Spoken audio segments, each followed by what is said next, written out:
तर मित्रांनो, स्वागत आहे तुमचं माझ्या नवीन व्लॉगमध्ये. तर सकाळीच गेलो तुम्ही ताईला आणायला. बाई घरातलं बाहेर काय बोललं, कामं करायला लागतं आणि तिला आणली घरी. नंतर गेलो कॉलेजला होता आज पेपर. तर बाई ऊन एवढा होता का डोळ्याला चष्माने रुमाल लावून जायला लागला.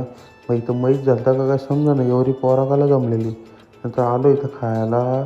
ते 2 कपल बघा कसं कॉलेजवरशी आलो घरी. तर गायनं घेऊन गेलो कोबीचा पाला दिला गाईनं खायला. माझ मोपाट्यात जिमला नाही गेलो तर आलो गावात. मंदार आणि मी दोघंच जण होतो. तर मारला चेस्ट आणि ट्रायसेप. तर बाई जाताना मंदार बाई व्ह्यू बघा कसला भारी दाखवतो.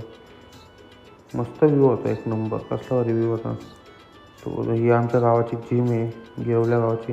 रात्री आलो पप्पांसोबत परत गाईनं चपात्या घेऊन दिल्याच चपात्या. घेतला आशीर्वाद गाईचा आणि आद्या आणि ओवी आली ती आपटी बम घेऊन ते वाजवत बसलो. तू बोड गुड गर्ल. ते वाजून झाल्यावर घेतला आम्ही जेवायला. 3 जणांना बसलो मस्त की जेवायला जेवून घेतला. गेलो बाबूंच्या बसायला. तर मिनी ब्लॉग आवडला असेल लाईक कमेंट शेअर सबस्क्राईब करायला विसरू नका. Bye bye. बाबू बघ कसा बसलाय.